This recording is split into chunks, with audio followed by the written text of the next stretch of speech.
यस्य स्वयं स्वभावाप्ति रभावे कृत्स्नकर्मणः तस्मै संज्ञानरूपाय नमोस्तु परमात्मने। जगत पूज्यपाद आचार्य भगवान की जय। योग्योपादान योगेन दृषदः स्वर्णतामतां द्रव्यादिस्वादिसम्पत्ता वात्मनोऽप्यात्मतामतां वरं व्रतैः पदं दैवं नाव्रतैर्बत नारकं प्रज्वल छायातपस्थयोर्भेदः प्रतिपालयतोर्महान् यत्र भावः शिवं दत्ते द्योकियद्दूरवर्तिनि यो नयत्याशु गव्यूतिं क्रोशार्दे किं ससीदति ऋषिकजमनातङ्कं दीर्घकालोपलालितं नाकेनाकौकसां सौख्यं नाकेनाकौकसामिव वासनामात्रमेवैतत् सुखं दुःखं च देहिनां तथा युद्वेजयन्ते ते भोगारोगा इवापदी। समार्थ काय होतं? देहिनां सुखं च दुःखं वासना मात्रम एव। देहींचं म्हणजे जे देहधारी आहेत असे संसारी जीव, त्यांचं सुख आणि दुःख संसारामध्ये जे काही तुम्ही म्हणता ज्याला सुख आणि दुःख ते सगळं कसं आहे? खोटं खोटं आहे। म्हणजे सुख वाटतंय पण सुख नाही, दुःख वाटतंय पण दुःख नाही, मग काय हो? भास आहे म्हणा, कल्पना आहे म्हणा, कोण पाहिजे? म्हणजे तिथं वास्तविक शरीराच्या आश्रयाने जे काही तुम्ही विचार करता ते सगळं काय आहे? दुःख, कल्पना आहे, आभास आहे, त्याच्यामध्ये काहीतरी सुख दुःख वाटतंय असं। तथा हि उद्वेजयन्ते ते भोगारोगा इवापदी। खरोखर ते भोग उद्वेजित करणारे असतात। म्हणजे काय म्हणायचं आहे? जे काही पाचही इंद्रियांचे भोग तुम्ही भोगता तर ते सुख किंवा दुःख देतात असं वाटतं, पण वास्तविक ते तुम्हाला उद्विग्न करतात, अजून थोडंसं उत्तेजित करतात आणि ते पुन्हा भोगतो जीव। म्हणजे म्हणायचं आहे दुःखाचा अनुभव करतो आणि पुन्हा भोगतो, पुन्हा दुःखी होतो, पुन्हा त्या दुःखाचा नाश करायचं तर पुन्हा भोगालाच आश्रयाला जातो। मग कधी दुःख संपणार? तर संपत नाही। म्हणून सांगतायत की जसं उदाहरण दिलं त्यांनी की आपत्ती काळाला असताना रोग काय करतो? त्रास देतो। म्हणजे कुठलीही आपत्ती असेल, आपल्यावर संकट आलंय, सगळ्या धनाचा नाश झालाय आणि भयंकर रोग झाला, काय करणार? ट्रीटमेंट। त्या ट्रीटमेंटला खूप मोठा पैसा लागणार असेल आणि तुमच्याकडे धनहानी झाली आहे तर कसं ट्रीट करणार? म्हणून सांगतायत की जसं आपत्ती काळामध्ये रोग त्रास देणारे असतात किंवा नियमाने तुम्हाला उद्विग्न करणारे, उत्तेजित करणारे असतात, तसं हे भोगसुद्धा उत्तेजित करणारे असतात। म्हणून भोगांच्याकडून सुखाची इच्छा करू नका किंवा त्यामुळं मला शांती मिळेल असे जर विचार असतील तर ते आपला भ्रम आहे। म्हणून भोग कुठल्याही जीवाला सुख देणारे किंवा शांती देणारे नाहीत। असते तर जर भोग पाच इंद्रियांचे विषय आपल्याला शांती देणारे असते तर चक्रवर्ती क्यों त्यागे? तीर्थंकरांकडं किती होतं, चक्रवर्तीकडं किती होतं, त्यांनी का सोडलं ते? मग जर ते सुखाचं साधन असतं तर सिद्धांनी का सोडलं ते सगळं? ते सोडून ते वेगळ्या सुखाच्या मागं का गेले मग? म्हणून सांगतायत की ज्यामध्ये सुख नाही आहे त्यातून तुम्ही इच्छा करताय तर त्याची प्राप्ती होणार नाही। तर इथं त्यांनी थोडासा खुलासा घेतलाय।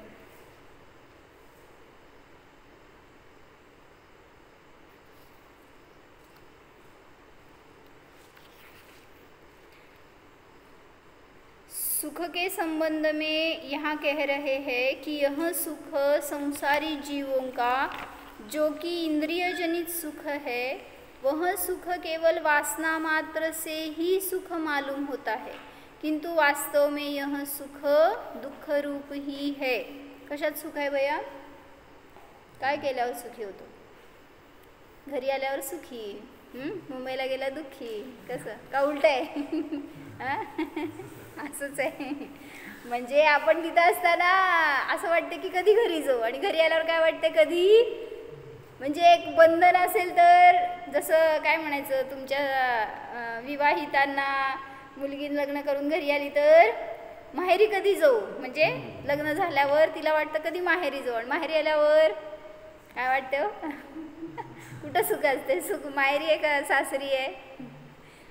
म्हणजे स्थिरतेने भोगत नाही हो. एक विषय असा आहे, मग एका पंडितांनी असं घटवलं होतं बरं का, तुम्हाला खाण्यामधून आनंद येतो ना, तर खाताना सुद्धा आनंद भोगत नाही तुम्ही. म्हणजे खाताना दुसऱ्या विषयांची इच्छा, दुसऱ्या भोगाची इच्छा, म्हणजे हे झाल्यावर ते करू, ते झाल्यावर हे करू, म्हणजे एक विषय सुद्धा तुम्ही कॉन्स्टंटली किंवा काय शांततेने त्याचा आनंद घ्यावा हे नाही करत. जसं जेवायला बसल्यावर आनंद घ्या ना, जेवताय तर नाही, टी व्ही लावायचा आहे, मोबाईल लावायचा आहे, म्हणजे काय करताय हो, एका वेळीस एका इंद्रियांचा भोग घेत नाही, म्हणून जास्त आकुलता होते उलट. म्हणून सांगितलं ते भोग तुम्हाला उत्तेजित करणारे असतात. जेवढं त्याच्या आहारी जाणार तेवढं दुःखाचीच प्राप्ती होणार. वास्तव में ये सुख दुख रूप ही है, त्याला सुखाभास म्हणा चालतंय. भ्रम से जीव इसको आनंद समझता है. ये भोग जिनका की सुख माना है, वे चित्त में उद्वेग उत्पन्न करते हैं. कोई भी सुख ऐसा नहीं है जो सुख शांति से भोगा जाता हो. खुद भी इसका अनुभव कर लो. ये सांसारिक सुख क्षोभपूर्वक ही भोगे जाते हैं. म्हणजे काय? शोक नव्हे, क्षोभ. क्षोभ म्हणजे आकुलताच की. म्हणजे कसं? उदाहरण सांगा. म्हणजे कसं? कुठलेही सांसारिक भोग तुम्ही क्षोभ केल्याशिवाय भोगत नाही.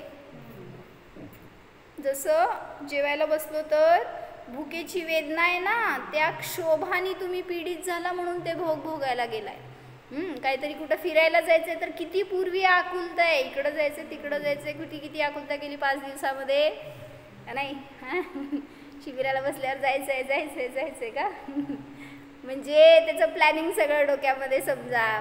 म्हणजे एक जरी कुठलेही भोग भोगायचे असतील तर त्याच्यापूर्वी क्षोभ उत्पन्न करतात, आणि मग त्या क्षोभाला शांत करण्यासाठी तुम्ही विषयांचा स्वाद घेताय, त्याला भोगताय.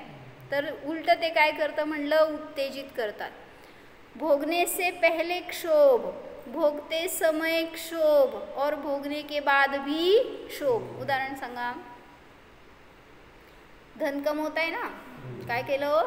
धन कमवण्यासाठी सकाळी 8 वाजता जाऊन दुकान उघडायचं.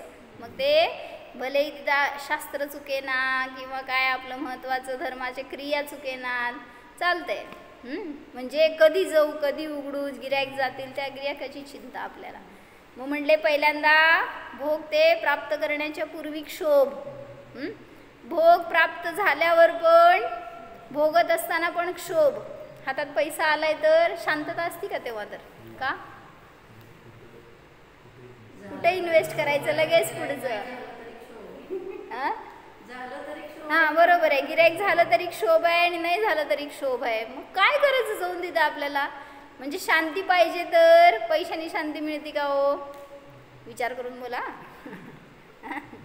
पैशाने शांती मिळते का नाही मिळत?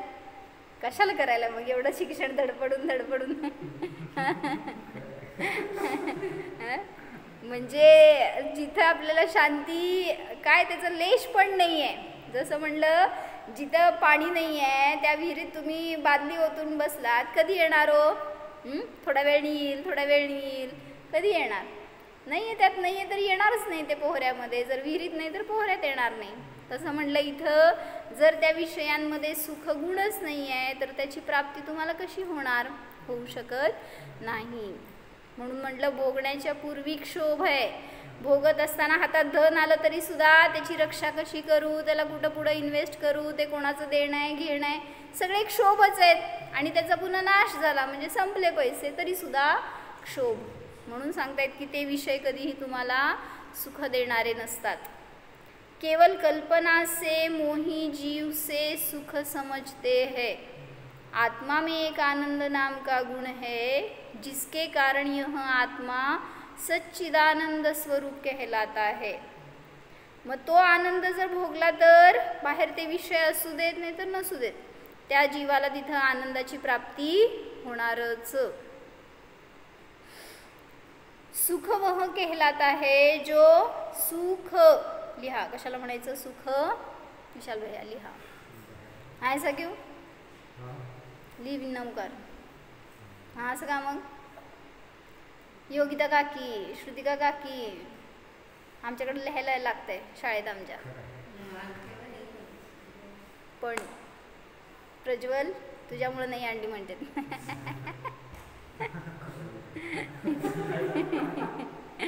लिहा घ्या तिथं आहेत वया दुसऱ्यांची अंडी लिहा त्याच्यामध्ये. काल ह्याच्यात वाटलेले असतील की शिबिरातले वया तुमचे. हां तर सुख म्हणजे काय म्हणलं? सुख ख म्हणजे इंद्रिय. जो इंद्रियों को सुहावना लगे उसे सुख कहते हैं और जो इंद्रियों को असुहावना लगे उसे दुख कहते हैं. दुःख ख म्हणजे इंद्रिय. जे इंद्रियांना आवडणार, इंद्रियांना सुहावना लगे म्हणजे हां चांगलं वाटतं. इंद्रियांचं जे इष्ट आहे त्याला म्हणलं सुख आणि इंद्रियांना जे नको वाटतं असं ते दुःख. मग त्या इंद्रियांचा आणि त्या आत्म्याचा काय संबंध नसताना सुद्धा इंद्रियांना चांगलं वाटलं तर आत्मा खुश होतो आणि इंद्रियांना त्रास झाला तर आत्मा दुःखी होतो. मग सुख कशाला म्हणायचं, दुःख कशाला म्हणायचं? कुठल्या विषयामध्ये सुख आहे आणि कुठल्या विषयात दुःख आहे? त्यामुळे इंद्रियांचं आणि त्या विषयांचं कोरिलेशन म्हणजे पुद्गलाचं पुद्गलाशी आहे. जीव त्याच्यामध्ये जाऊन घुसून काय म्हणतोय, त्याच्यामुळं मला सुख, त्याच्यामुळं मी खुश. तर असं नाही. जिस भाव में आत्मा में सर्व ओर से समृद्धि उत्पन्न हो उसे आनंद कहते हैं. 3 वर्ड सांगायला लागले, सुख, दुःख आणि आनंद. आनंद कशाला म्हणायचं?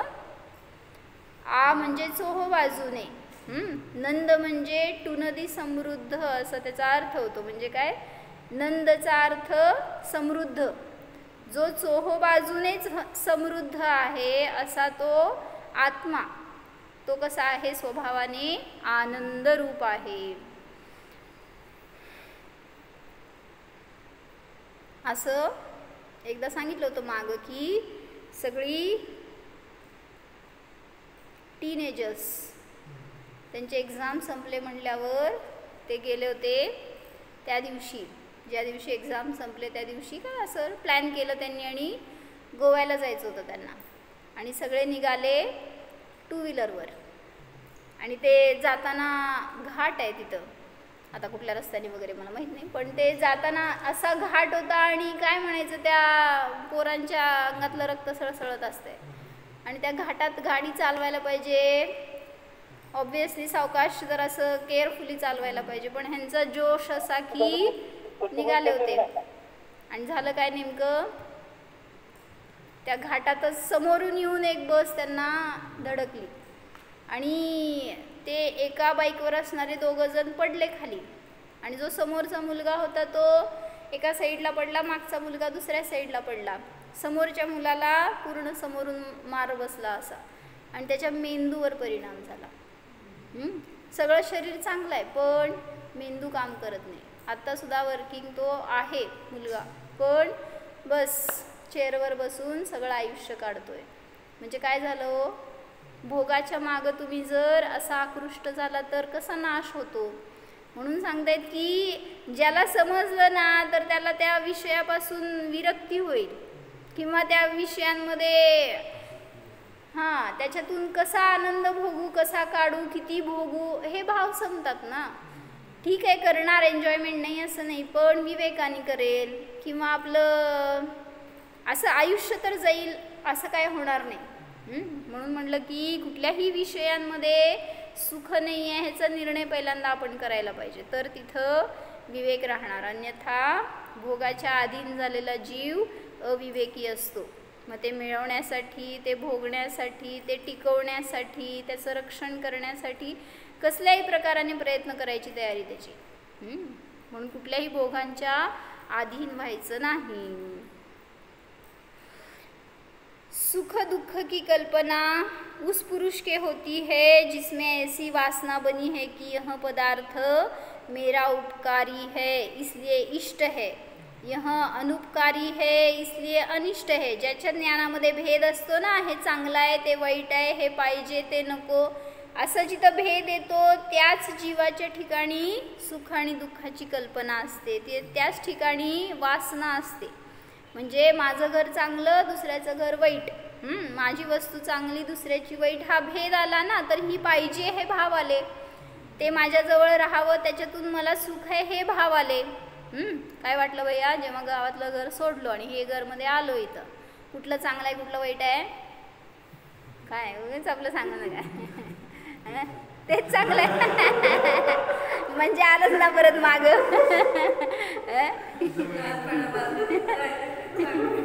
म्हणजे एकाला जरी चांगलं म्हटलं तरी दुसऱ्याशी तुझा भाव झाला. ज्ञानी काय म्हणणार, तटस्थ स्पर्श सुगंध वर्णवाले त्याच्यामध्ये आनंद नाहीच. म्हणजे म्हणून तिथं एखाद्याला इष्ट म्हणलं तर त्याच्याविषयी काय म्हणायचं, भोगाची आसक्ती राहणार. ते पाहिजे म्हणूनच दिवस रात्र तिथं असतात दिसते दुकानात ते घर चांगलं म्हणून. म्हणजे आपल्याला सगळ्याला फक्त पुद्गल पाहण्याची दृष्टी यावी, कुठल्याही मध्ये भेदभाव न राहावा, अशी परिणती असायला पाहिजे. ऐसा जब भ्रम उत्पन्न होता है तो उस भ्रम में आत्मा में जो भी संस्कार बन जाता है उसका नाम है वासना. कशाला म्हणायचं वासना. हा पदार्थ चांगला तो इष्ट, तो पदार्थ वाईट तो अनिष्ट, आणि मग त्याच्यातून भ्रम उत्पन्न होतो, जो काही संस्कार होतो जीवावर त्याला म्हणायचं वासना. मग ते भोगण्याचे भाव सुद्धा आणि त्यापासून दूर राहण्याचे भाव सुद्धा, जे दुःखकारी आहे त्यापासून दूर राहण्याचे भाव त्याला सुद्धा वासनाच म्हणायचं. अशी वासना ज्ञानीला नसते. म्हणजे सम्यक दृष्टी ज्ञानी जीव आहे तर त्याचे विचार कसे असतात. म्हणून आज मी एक कॅसेटमध्ये असं ऐकलं की सीता आहे तर त्या सीतेसाठी रावण परपुरुष होता. तसंच हनुमान सुद्धा परपुरुष होता. पण हनुमान जेव्हा गेला तिथं कुठं वाटिकेमध्ये, काय म्हणायचं त्याला, अशोक वाटिका ना, त्या अशोक वाटिकेमध्ये गेला तेव्हा त्याच्याशी बोलायचं, त्याच्याशी काहीतरी आपलं शेअर करायसाठी ती बोलली त्याच्याबरोबर, जरी तो परपुरुष आहे. पण रावणाशी ती एक शब्द सुद्धा बोलली नाही तिथं. म्हणजे त्यांनी तसं काय घटवलं त्याच्यामध्ये की तो हनुमान तिला रामापर्यंत नेऊन पोचवणारा होता, म्हणून तो इष्ट म्हणा किंवा तो चांगला ही भावना, आणि रावण नियमाने रामापासून दूर करणारा होता म्हणून त्यापासून ती अलिप्त. मग जरी ते परपुरुष आहेत तरी सुद्धा सांगितलं दोघांच्या मध्ये ज्ञानीला भेद कळतो. कोणाशी बोलावं आणि कोणाशी न बोलावं, कोण चांगलं आहे कोण वाईट आहे हे समजतं. मग तसं सांगितलं त्यांनी घटवलं की भलेही संसारिक भोग असतील किंवा तुमचे संयोगी पदार्थ असतील ते सुद्धा पर आहेत आणि देवशास्त्र गुरु सुद्धा पर आहेत. कोणाचा आश्रय करायचा, कशासाठी, म्हणजे मला माझ्या आत्मरामापर्यंत नेणारे ते देवशास्त्र गुरु आहेत आणि हे संयोगी पदार्थ आत्म्यापासून दूर नेणारे आहेत म्हणून ते इष्ट नाहीत. म्हणून निर्णय हा करतो ज्ञानी की कोण माझ्यासाठी मला अनुकूल आहे साधनेमध्ये धर्म आराधनेमध्ये आणि कोण माझ्यासाठी प्रतिकूल आहे. मग तशा संयोगामध्ये राहत असताना तो सावध राहतो.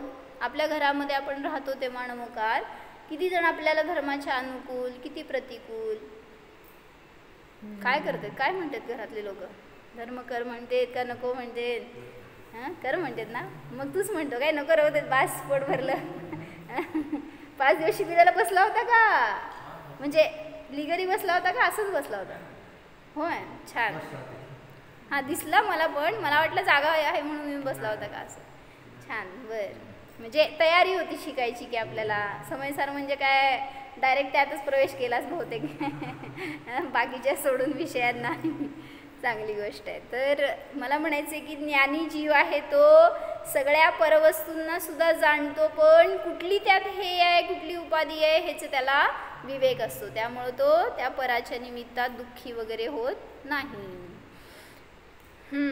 संसारी जीव इन्हीं वासनाओं के कारण इंद्रिय सुख में वास्तविक सुख की कल्पना कर लेते हैं.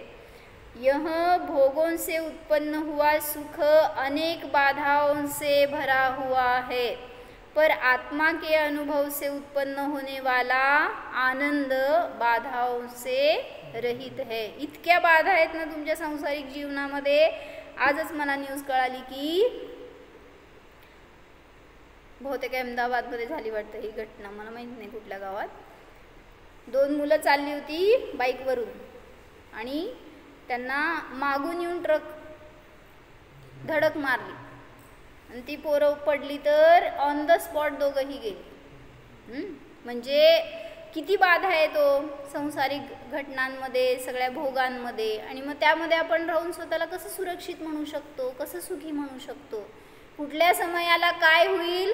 आता तर ते अनेक रील्समध्ये पण हेच दाखवायला लागलेत की 2025मध्ये जानेवारीपासून जुलै चालू झालं का तुमचं, जूनपर्यंत काय काय झालं. तर म्हणले प्रत्येक महिन्यात प्रत्येक दिवसात भय आहे लोकांना.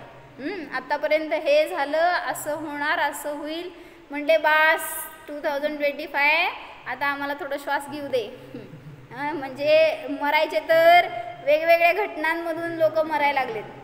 काय नाही झालं तर प्लेन क्रॅश झाला आणि त्या प्लेनमधले तर मेले जाऊ देत, पण काय दोष होता हो त्या हॉस्टेलमध्ये राहणाऱ्यांचा. ते मेडिकल हॉस्टेलवर काय पडलं ना, आणि मग त्यातले लोकांना कुठं गेले होते का काय, ते प्लेनमध्ये बसले होते, जायचं होतं, आहे त्या ठिकाणी राहताना सुद्धा आयुकर्म संपायचं होतं तर भेटले. आणि मग ते बघितलंय का तुम्ही व्हिडिओ, म्हणजे मला बघायला मिळालं म्हणून की प्रतिबंध केला तर त्यांची रक्षा झाली त्याच्या निमित्तात. म्हणजे त्या हॉस्टेलमध्ये राहणारे अनेक असे होते, कोणी शिष्य काय म्हणायचं स्टुडंट्स, की जे अभक्षाचा त्याग होता त्यांना. आणि मग त्या दिवशी हॉस्टेलवर त्यांना काय खायला नव्हतं, म्हणून ते त्यावेळी जेवायला बाहेर गेले होते जेव्हा की प्लेन क्रॅश झालं. तेवढ्या निमित्तात त्यांचा जीव वाचला. काय झालं, प्रतिबंध से सुरक्षा असं त्यांनी काहीतरी व्हिडिओ दिला होता. तुम्ही बघितला की नाही मला माहीत नाही, सगळं मलाच बघायला येते बहुतेक. म्हणजे त्यांची रक्षा कशामुळं झाली, एवढंच की कुठल्या जीवाची हिंसेचा दोष नाही लागला ना. अभक्ष खाणारे तिथे होते, म्हणजे जे कोणी ते मारले गेले ना तिथं ते त्या ठिकाणी जेवायला थांबलेले होते आणि त्यांचा घात झाला असा. म्हणजे तुम्ही दुसऱ्याच्या जीवाला घात करताय, त्याच्यात आनंद मानताय, तर तुमचा घात का नाही होणार. आणि ज्यांनी त्याचा त्याग केला त्यांची रक्षा झाली असं त्यांनी दाखवलं होतं. आणि अजून एक त्यातच सांगितलं होतं व्हिडिओ की, म्हणजे म्हणतात ते फेक आहे, माहीत नाही काय खरं, तर की ते एक मनुष्य जेव्हा जस्ट क्रॅश झाला ना, तर त्यावेळेस तिथं तो रस्त्यावरनं चालला होता आणि दिसलं त्याला असं खूप धूर यायला लागला. त्यांनी आपली गाडी तिथंच पार्क केली बाजूला आणि तो जाऊन तिथं पाहतोय तर त्या प्लेनमधनं कोण कोण उड्या मारत होते खाली. असे फार एक 7-8 जण त्याला दिसले की ते उड्या मारत आहेत म्हणून. आणि ते खाली मुलं पण होती अशी काय लहान मोठी वगैरे अशी, तर ती खाली जेव्हा पडली ना, हा गेला त्यांना वाचवायला, पकडायला वगैरे काय त्यांना मदत करायला. आणि तेवढ्यात आगीचा असा लोट निघाला की त्यात ते जळायला लागले, पण त्यातनं पण यांनी ओढून काढलं असं सांगितलं त्यांनी. आणि गाडीत घालून नेणार तर ते हॉस्पिटलपर्यंत पण पोचू शकले नाहीत असं काय काय सांगतात. आणि एकेकांनी सांगितलं की ते जेव्हा क्रॅश झालं ना ॲक्च्युली तेव्हा नाही ब्लास्ट झाला, तिथं म्हणे ते काय टॉक्सिक गॅस लीक झालं. आणि मग ते जेव्हा ते किती लाख लिटरचं का काय त्यात फ्युएल असतंय म्हणे, आणि मग त्याला काहीतरी ते फ्रिक्शन झालं ना, त्याच्या निमित्तात ब्लास्ट झाला. म्हणजे पहिल्यांदा जेव्हा क्रॅश झालं त्यावेळेस अजून सुरक्षित होते, पण बाहेर पडायची बुद्धी पाहिजे ना, आणि ते टॉक्सिक गॅसनी इनहेल केल्यामुळं सगळे तिथं बेशुद्ध पडल्यासारखे झाले आणि मग मेले. काय एकेकाला असं मरण यायचं असतंय. जेव्हा ऐकलं त्यावेळेस असं वाटलं की जिवंत असताना सुद्धा अशा परिस्थितीत होतो की जिवंत जळायला लागली मग ती लोक. आणि मग ते बघून तो जो वाचला एकटा विश्वास, है ना, फेमस झाला बिचारा काय न करताच. म्हणजे त्या एकट्या त्याच्या डोळ्यासमोर जे काही दिसलं ना, त्यांनी जे बघितलं ना, असं त्याची वाचाच बंद झाल्यासारखी झाली पहिल्यांदा. हां, म्हणून सांगितलं की कुठल्या अनेक जण असे होते त्याच्यामध्ये की फिरायला म्हणून चालले होते, आपली सगळी फॅमिली शिफ्ट करायला चालले होते, कोण नवऱ्याला भेटायला चालले होते लग्नानंतर पहिल्यांदाच, असं अनेकांचे. म्हणजे म्हणायचे मला की भोग कधीही सुख देणारे नसतात. आणि कोणी इथं फिरून आलेले रिटर्न चालले होते त्यांच्या गावाला. म्हणजे अशा पण जीवांचे हाल. म्हणून म्हटलं कुठल्याही भोगामध्ये आनंद नव्हता, नाही नसणारच. एक आत्म्याचा भोग घ्या तर त्यामध्ये कुठली बाधा नाही, कुठली रिस्क नाही, कुठली आग नाही, कुठलं मरण नाही, काय नाही, कसले दोष नाही आहेत. मग तो विषय आपल्या जवळ आहे आणि त्याला सहज भोगू शकतो आपण. पण किती भोग घेतो, किती घेतला सांगितलं होतं समयसार शिबिरला की ध्यानाचं किती महत्त्व आहे. किती वेळ ध्यान केला, मग किती वेळ ध्यान केलं भैया? 5 दिवस कधी एकदा बाहेर पडू झालं होतं. आणि घरी असल्यावर उलट होत असते, म्हणून मंदिरात बसायचं मग येऊन. म्हणजे ॲक्च्युली त्याच्याशिवाय नाही आहे, हो, गत्यंतर नाही आहे. विशाल भैया, ध्यान काय नाही असं असतं होय? त्यांच्या बाजूला बसलाय तुम्ही, तुमचे संस्कार घ्यायचे ते लोक. म्हणजे उलट ध्यानाने जर, म्हणजे एकच मार्ग आहे, याच्याने सुख आहे. तुम्ही आज करा, नाहीतर म्हणले त्यांनी अनंत काळाने करा, तुम्हाला सुख तर याच्याद्वारेच आहे. श्रुतिका काकी होता ना शिबिराला, मग ध्यान किती केलं? ते 5 दिवसात नाही विचारतीये मी, ते संपल्यावर पुढच्या 5 दिवसात आता. म्हणजे ती कंटिन्युएशनमध्ये ठेवा, तर त्याच्या निमित्तामध्ये आपल्याला उपलब्धी झाली. जे काय आपण शिकलो त्याच्यावर चिंतन करा, मंथन करा, तर त्याचा आनंद भोगता येणार. यह इंद्रियजन्य सुख विषम है, कभी सुख बढ़ गया, कभी घट गया, कभी सुख ही न रहा.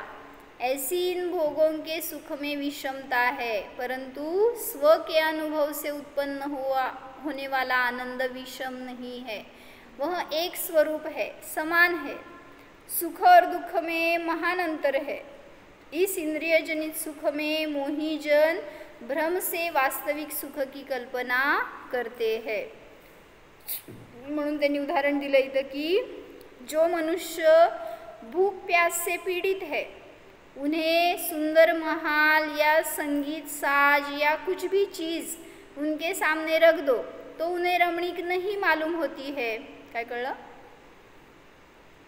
काल घेतलं होतं आपण हे उदाहरण की कोणी भुकेला मनुष्य आहे, त्यासमोर तुम्ही सगळे भोग आणून ठेवा, किती भोगणार तो? किती त्याच्यातून त्याला आनंद येणार? बघू सुद्धा वाटणार नाही. म्हणजे आता एखाद्या वेळेस तुम्ही उपवास करा की दुसऱ्या दिवशी सकाळी तुम्हाला असे, आम्ही बघितलं बरं का, काय 10 उपवास करणारे असतात ना, तर ते 10व्या दिवशी पालखी असती. ॲक्च्युली त्या दिवशी काय खायचं प्यायचं नसतं त्यांना, त्या दिवशी तर उपवास असतो. पण त्यांना सजवतात, मडवतात, असं ना अक्षरशः जड होते ते दागिने वगैरे, त्यांच्या अंगात आधी त्राण नसते, पण ते पालखीत मिरवायचं असतं ना त्यांना. मग म्हणजे अक्षरशः वाटलं की लोकांनी साधना करायची का असं काय दाखवायचं. त्या बाकीच्या सगळ्यांनाच उत्साह इतका की ह्यांना तयार करून दाखवायला घेऊन जायचं की हे आमचे हे आहेत, आमचे ते आहेत असं. आणि यांनी 10 उपवास केले. म्हणजे म्हणायचे की कशात कोणाला काय काय सुख. असं बघितलं आम्ही सोलापूरमध्ये, त्यांना उठून बसायची शक्ती नव्हती बरं का. आता 10 दिवसांचा उपवासाचा माणूस कसा असणार आहे, पण तरीसुद्धा नखशिखांत नटवलं त्यांना. किती आनंद आहे हो त्याच्यामध्ये. मग भलेही तुमचा आवडता नेकलेस घातला असेल, ते सगळे साज शृंगार सगळे घातलेले असतील, असं ती स्वतःला बघताना काय बघणार हो, मी किती सुंदर दिसतीये, दृष्टीच नाही राहणार तिकडं. आणि बघू वाटणार नाही चेहरा त्यावेळेस. म्हणजे बघायसारखा झालेला असतो असं म्हणायचंय. उपास झाल्यावर चेहरा असा असतो की जाऊ दे 10 उपास नाही, आपण एक उपास केलं तर दुसऱ्या दिवशी दुसऱ्या डोळ्याला फक्त पाणी आणि खायचे पदार्थ दिसत असते. त्या आरशात समोर उभारलं तरी सुद्धा काय दिसत नसतं त्यांना. काय काय विचार करतात चेहरा खराब दिसू नये म्हणून नटवतेत म्हणे. म्हणजे म्हणायचे की त्याच्यातून सुख नाही. कुठलेही इंद्रिय भोग सांगतायत भूक प्यास असताना जर समोर आणले तर ते भोगू वाटणार नाहीत. किसी को भूख लगी हो उसका स्वागत खूप किया जाए और खाने को न पूछा जाए. काय करणार हो, लय गोड गोड गोड बोलले तुम्हाला घरात गेल्यावर, पण जेवण करूनच आला असाल असं म्हणल्यावर आम्हाला असं म्हणले बरं का, तुम्ही पुण्याला वगैरे जाऊ नका, तिथे लोक असं म्हणतात. नाही म्हणजे मुंबईला गेलेल्यावर मुंबईची लोक कशी म्हणतात आणि पुण्याची लोक कशी म्हणतात असं हे थोडंसं एकाने मला कंपॅरिझन करून सांगितलं होतं की मुंबईला गेल्यावर म्हणले बॅग ठेवतानाच अजून बॅग घेऊन येत आहेत ना, तर ते म्हणतात की आम्ही आत्ताच बाहेर चाललो होतो, म्हणजे तुम्ही आत येऊच नका असं म्हणायचं असतंय. आणि पुण्याच्या लोकांच्या घरी गेलं तर ते म्हणणार की जेवण करूनच आला असाल, म्हणजे म्हणून कशासाठी सांगितलं. हां, भूक प्यास असताना तुमचं आदरातिथ्य सगळं केलं तरी सुद्धा ते आम्हाला कधी खायला दाखवता हे विचार असतात त्याचे, कधी देता. मग ते सगळे स्वागताचे वगैरे शब्द सुद्धा आपल्यासाठी कानाला ऐकायलाच येत नाहीत. ते त्यावेळेस सगळे इंद्रिय निकामी झालेले असतात. कोई उसका खूब स्वागत किया जाए पर खाने को न पूछा जाए तो क्या उसे वे स्वागत के साधन रमणीक लगते हैं? नहीं लगते. जीव के जितने आरंभ है वे सब आरंभ तब सुंदर लगते हैं जब खाने पीने का अच्छा साधन हो. सगळं सगळं तेव्हाच चांगलं वाटतं जेव्हा खायला प्यायला वगैरे म्हणजे पोट भरलेलं असल्यावर माणूस सुखी असतो. मग तुम्ही त्यावेळेस त्याला काय द्या नाही द्या सुखी. कशामुळे सुखी हो? जेवणाने सुखी. कोई लोग ऐसे भी है कि घर में तो खाने पीने का कल का भी साधन नहीं है. कल का उद्याचं साधन नाही आहे खायचं प्यायचं. और अपनी चटक मटक नेकटाई और बड़ी सज धज शान की बातें मारते हैं. घरात काय नाही आहे आणि आम्ही लय भारी. म्हणजे काय असं बाता मारणारे पण लय जण असतात. उनमें ठोस बात कुछ नहीं है. ऐसे ही समझिए कि जिस पुरुष में ज्ञान विवेक नहीं है, जिस तत्व की दृष्टि से आनंद प्रकट होता है उस तत्व की जरा भी खबर नहीं है और भोग के साधन भारी चेष्टाएं आदि करे तो वे अपने में पोले है, रिकामे आहेत ते. उन्हें शांती संतोष प्राप्त नहीं हो सकता.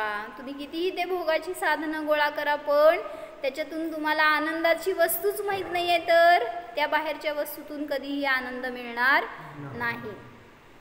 मग ते एक उदाहरण सांगितलं की एक गुरु आणि शिष्य निघालेले असतात प्रवास करून दुसऱ्या गावाला म्हणून, आणि नेमकं ते ज्या गावात थांबले होते त्या गावामध्ये पूर आला. आणि मग त्यांना पूर म्हणजे पाणी केवढं चढलं, खांद्यापर्यंत पाणी येत होतं इतकं चढलं. पण अजून पण जायची चाललं होतं सगळं लोकांचं गावातून बाहेर जायचं. मग त्यामध्ये ते गुरु आणि शिष्य पण अडकले आणि ते पण त्या पाण्यातनं चालत चालले होते दुसऱ्या टोकावर. आणि त्यामध्ये एक मुलगी दिसली त्यांना की जी तरुण होती आणि ती पाण्यात बुडत होती.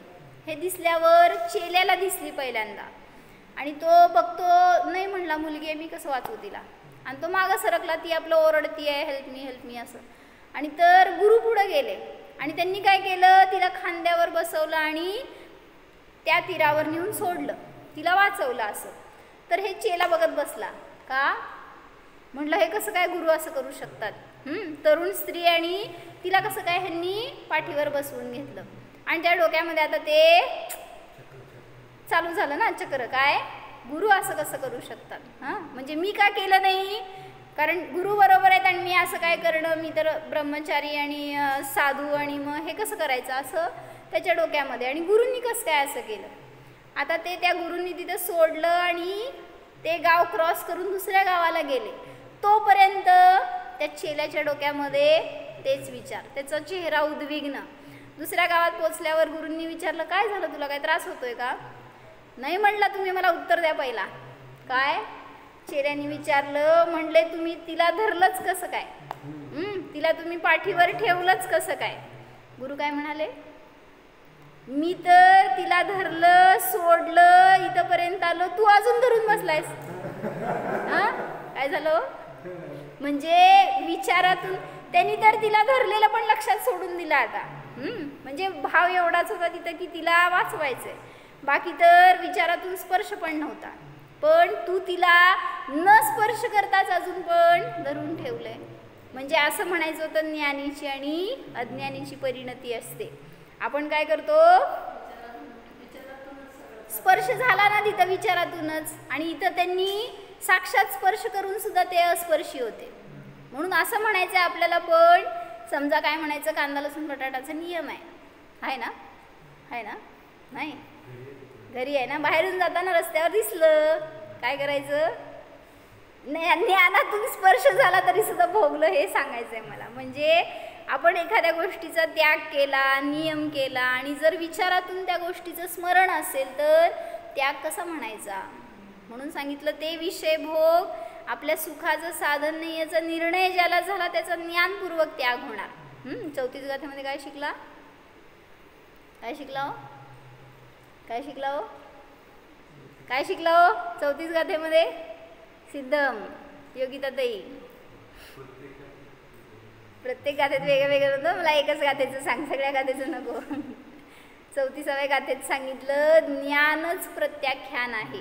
म्हणजे ज्याच्या ज्ञानामध्ये निर्णय झालाय की ही वस्तू माझ्या भोगाची नाही आहे, ते ज्ञानच प्रत्याख्यान झालं, त्याग झाला. जसं त्यांनी उदाहरण दिलं की पांघरून घेऊन झोपलेला तो मनुष्य, त्याला जेव्हा सांगितलं की ती माझं चादर आहे, तुझी नाही आहे, अजून त्याच्या अंगावरच आहे, पण तरी सुद्धा निर्णय ज्या ज्ञानात झाला की ही माझी नाही आहे, तिथंच त्याग झाला. तसं म्हणलं, हे सगळे विषय भोग माझ्यासाठी सुखाचं साधन नाही आहे. जिथं निर्णय झाला तिथं त्याग झाला, पण आपण तो निर्णय करत नाही म्हणून भोगाच्या अधीन राहतो. काय म्हणलं विशाल भैया? कशा कशातून भोगातून आनंद, कुठल्या कुठल्या भोगातून? मग त्या सगळ्या विषयांना गोळा करण्यामध्ये, त्यांना भोगण्यामध्ये त्याच्याच आयुष्य चाललंय. किती आयुष्य गेलं, किती राहिलंय हो? थोडंच किती राहिलंय? म्हणजे निर्णय करा आता तरी की सगळं करतोय की राहतो सगळ्यामध्ये, पण ज्ञानातून स्पर्शी राहावा तर सुरक्षा आहे. अन्यथा आपण पण सगळ्या त्या संसारींसारखं भरकटत जाणार, त्याच्या मागं आपला सुद्धा नाश होणारच. अजून एक काहीतरी छान होतं ते वाक्य, आता मला आठवत नाही, उद्या बघून सांगते. त्यांनी काय केलं की एक कवी होता, आणि त्या कवीला विचारलं की संसारामध्ये राहत असताना जीव कसा सुरक्षित राहू शकतो, असं काहीतरी विचारलं होतं. त्यांनी त्या काव्यातून छान सांगितलं उत्तर, ते मी तुम्हाला नेक्स्ट एपिसोडमध्ये सांगते. हो, जाणा स्वतःच्या अतींद्रिय आनंद स्वभावाला जाणा, त्या आनंदाचा भोग घ्या. मला आनंदासाठी परद्रव्याची आवश्यकता नाहीच, मी तर स्वाधीन सुखी आहे. पहा, या जीवामध्ये भय नाही, मरण नाही, आकुलता नाहीच.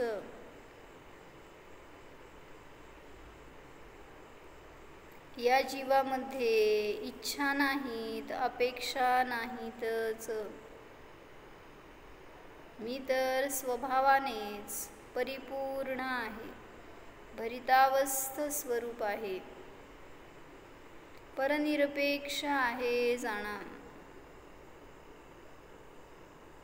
मी जीवच आहे, अजीव नाहीच.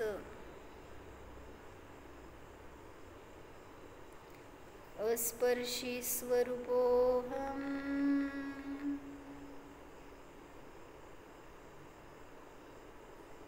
ज्ञाता द्रष्टा स्वरूपोऽहम्। ओम